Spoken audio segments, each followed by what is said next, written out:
I knew she was being abused and I stayed silent for years. I knew that's the part that keeps me up at night. I knew she was being abused. I saw it. I heard it. I felt it in my bones every time she came around me. And I stayed silent for years. People like to imagine that if they saw something terrible happening, they'd do the right thing. They'd speak up. They'd call the cops. They'd rescue the person. But me, I didn't. And I don't know if I'll ever forgive myself. I'm 38 now, but this started when I was in my late 20s. At the time, my best friend was someone I'll call Rachel. We'd known each other since college. She was smart, funny, the kind of woman who lit up a room without even trying. But she also had a weakness for the wrong guys. And one of those guys ended up becoming her husband. His name doesn't matter. All you need to know is that from the very first time I met him, something in my gut screamed, danger. He was charming on the surface, the kind of guy who knew how to win over a crowd. But underneath, there was this edge. The way he looked at her, the way he joked at her expense, the way he controlled little things, like what she ordered at dinner or how long she could stay out with friends. At first, I brushed it off. I told myself I was overreacting, but deep down, I knew. The first real sign was small. Rachel came over one night with a bruise on her arm. She laughed it off, said she tripped on the stairs, and I wanted to believe her. But then I saw more.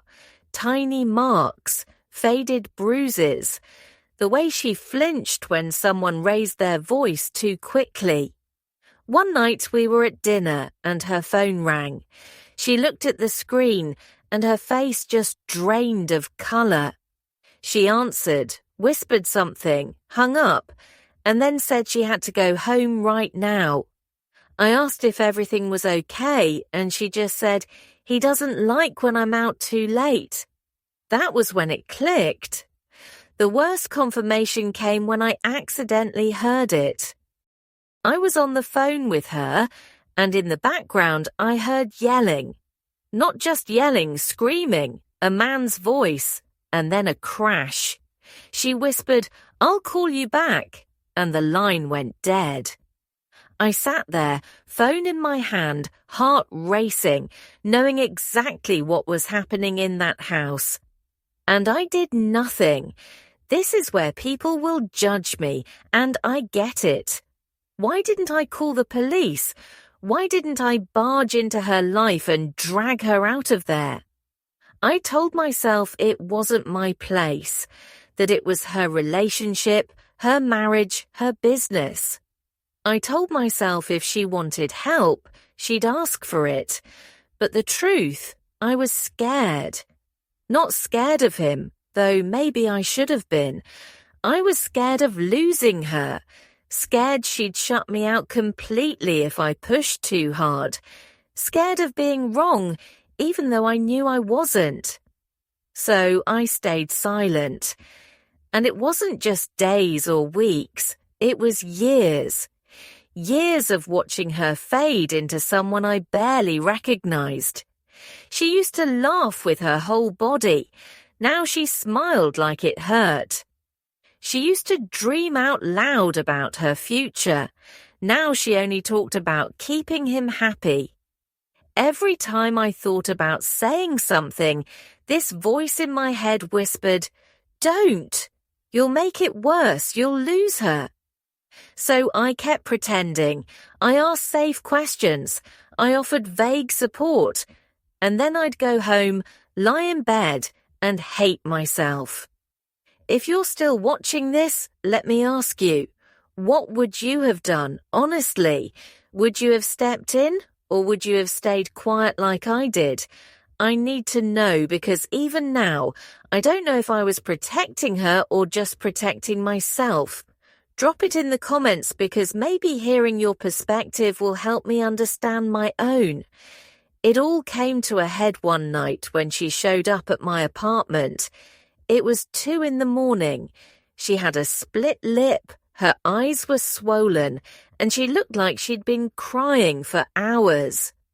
She didn't say much. She just asked if she could sleep on my couch.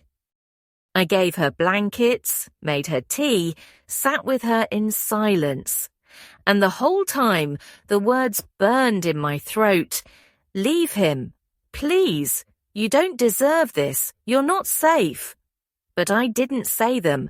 I just let her sleep. And the next morning, she thanked me, hugged me, and went back to him.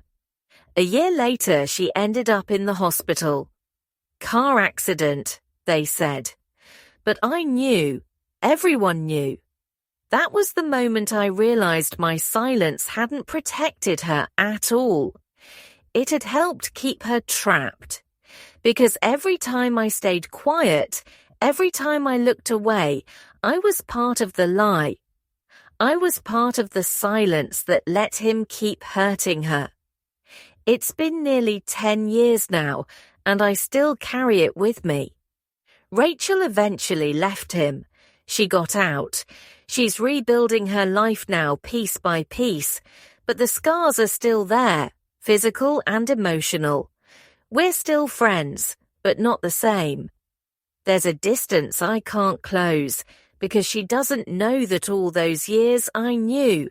She thinks I was just naive. She thinks I never saw it. And part of me wants to keep it that way, because if she knew I stayed silent on purpose, she'd never forgive me. Seriously, if you're still here, leave a comment. Would you tell her now? Would you confess that you knew the whole time? Or would you keep carrying this guilt alone? Because I honestly don't know which is worse. Here's the part that still twists the knife. A few weeks ago, we were talking and she said, "You're the only friend who never judged me. You never asked questions. You just accepted me." And she smiled like it was a gift I'd given her. But the truth, it wasn't kindness. It wasn't acceptance. It was cowardice. So, yeah, I knew she was being abused, and I stayed silent for years. And maybe the real confession isn't just that I stayed silent. It's that part of me still doesn't know if speaking up would have saved her or destroyed her faster.